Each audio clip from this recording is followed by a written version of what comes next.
Hello, everyone, and welcome back to the Celtic Winter Marketing Series. I'm your host, Kyle Wright, and today we're talking about one of the biggest pieces of your marketing.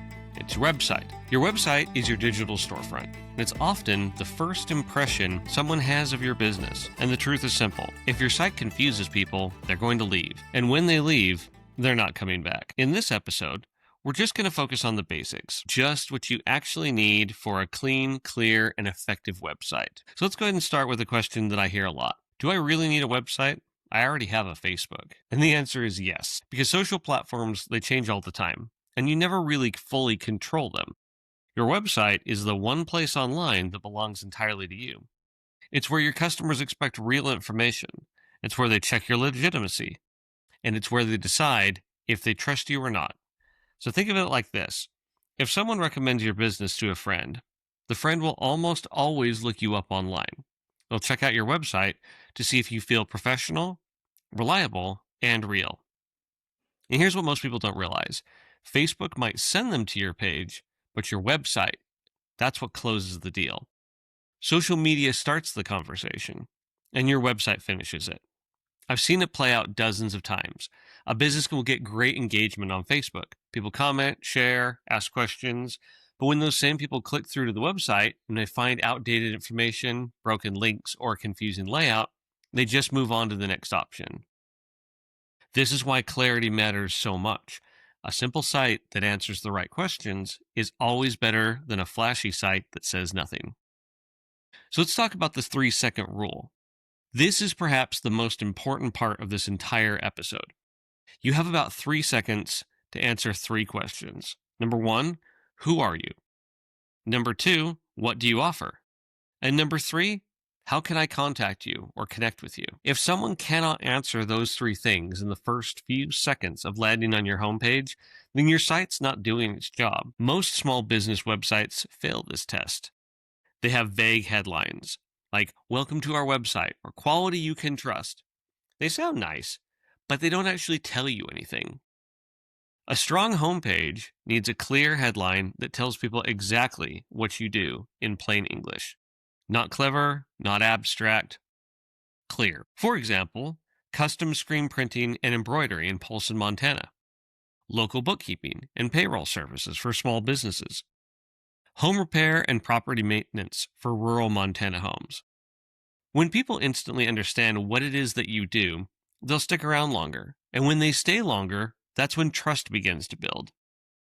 So let's go over a few examples of what not to do. I've seen homepages where you land on their site and the first thing you see is a giant photo with a text that says transforming visions into reality or your partner in success. And that sounds nice, like we said, but what does the business actually do? Are they a construction company, a marketing agency, a life coach?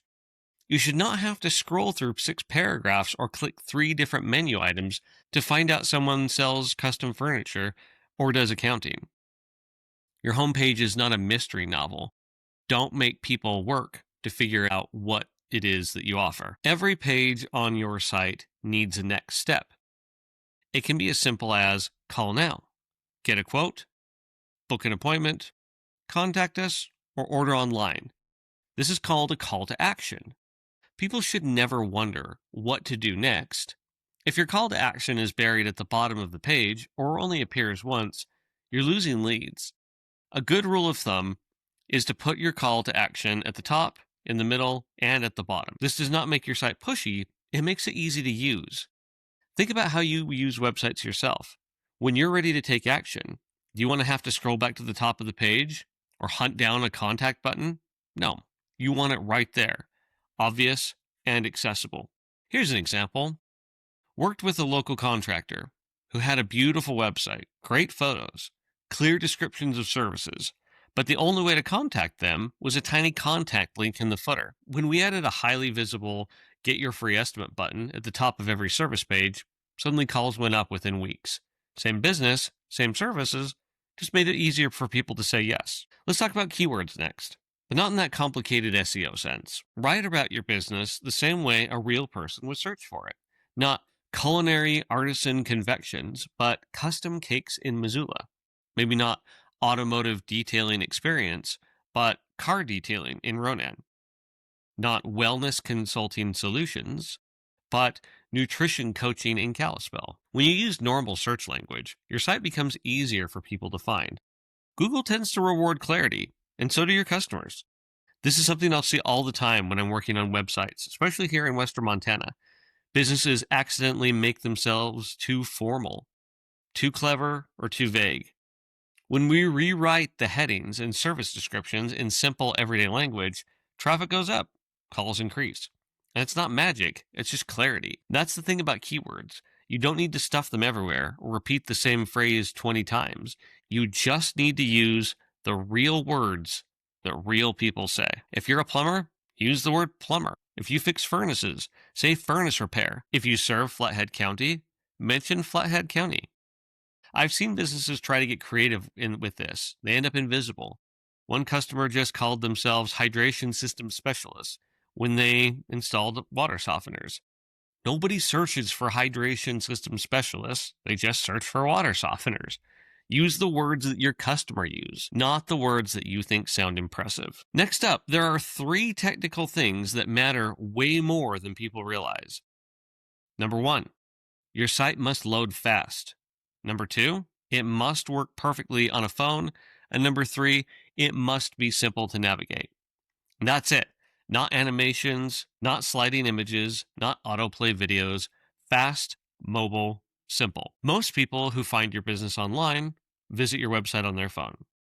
And if the site loads too slow or the text is too small, they'll leave without thinking twice. Here's a stat that probably should matter to you. More than half of all website visits happen on mobile devices. Especially in rural areas, like I'm at, that number is even higher because people are looking up things while they're out and about. If your site does not work on a phone, you are losing half of your potential customers before they even see what it is that you offer. One of the best things that you can do is to test your site on your own phone. Click every link, try the contact form, scroll through the checkout process, look at your photos and make sure that they're loading up. If anything feels frustrating, I can guarantee that's exactly how your customers feel as well. And if you want to go a step further, Google has a free tool called Page Speed Insights. You just type in your website address and it tells you exactly how fast your site loads and what might even be slowing it down. It even gives you a mobile score. You don't need to be a developer to use it. You just need to know if your site is fast or not. Now let's talk about navigation. Your menu should be simple. 5 to 7 items, tops. Home, about, services, contact, maybe a blog or a gallery. If your menu has drop-downs with submenus and sub-submenus, you've probably gone too far. Now, there are exceptions to this rule, but if you're just looking at the basics here, that's pretty much all you need. People should be able to find out what they need in 2 clicks or less. These days, I build websites for people all the time that are basically just single-page landing sites. If you think about the way that we navigate websites these days, we scroll top to bottom. An analogy that I like to use is your website should be like a freeway. Or your homepage should be like a freeway. People can travel up and down it, find what they need, and get off at the right exit. Our next segment, let's talk about photos and real information. Real photos matter. Not stock photos, not the same images that you used 5 years ago. Show what your business actually looks like today. Show your team. Show your products. Show your space. When your photos are real, your business feels real. I can't tell you how many times I've landed on a website and seen the exact same stock photo I saw on 3 other sites that week. You know the ones, the overly cheerful office workers having a meeting, the guy in a hard hat pointing at blueprints, the woman smiling at a laptop in a coffee shop. Stock photos don't build trust. They build doubt, especially these days when people try and pass off AI-generated humans as real people. While we're on the subject of real information, make sure your hours, address, phone number, and pricing are all accurate as well. Outdated information is one of the fastest ways to break trust. If your website says that you're open until 6, but you actually close at 5, that's a problem. If your phone number is disconnected, that's a bigger problem. If someone drives to your address and you're not even there anymore, you've lost that customer forever. It may sound small, but it's one of the first things that people notice. Update your site at least once a quarter. Check your contact information. Swap out old photos. Add new services if you have them. Your website should reflect your business as it exists right now, not as it existed 3 years ago. When I build websites for clients, everything comes back to one core idea. Keep the foundation simple. Your website foundation is the set of basic elements that just make everything else work. And when I say foundation, I mean it literally, just like a house. If the foundation is weak or unstable, nothing you build on top of it will hold up. Your website foundation includes a clear homepage that passes the 3-second test, contact information that's visible and accurate, a simple navigation structure, fast load times and mobile compatibility, real photos and updated content, and the ability to purchase or book at an easy location. That's it. That's your foundation. Once you have that locked in, you can add a blog, add your testimonials. You can build out service pages with more detail. But if you skip the foundation and jump straight to the fancy stuff, your website will not perform. I've worked with businesses that have spent thousands of dollars on beautiful custom designs, but their homepages still did not say what they did. All that money, and it still left visitors confused. Your website works best when it supports your business, not when it distracts from it. And that's why your website foundation matters so much. A clean website, a clear message, accurate information, simple structure. When you get these basics right, your marketing becomes easier. Every post, ad, and every update connects back to a site that people understand.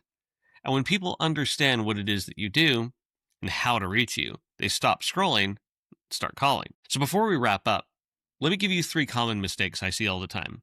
Mistake number 1, too much text on the homepage. Your homepage is not a place for your entire company history. Keep it brief. Save the long story for your about page. Number 2, no clear path forward. If somebody lands on your homepage and does not know what to do next, they will just leave. Make sure the next step is obvious. Mistake number 3, ignoring your about page. People want to know who they're working with. Your about page should have a real photo of you or your team, and it should be written like a human being, not a corporate brochure. A strong about page builds trust faster than almost anything else on your site. So, here's your task for the week.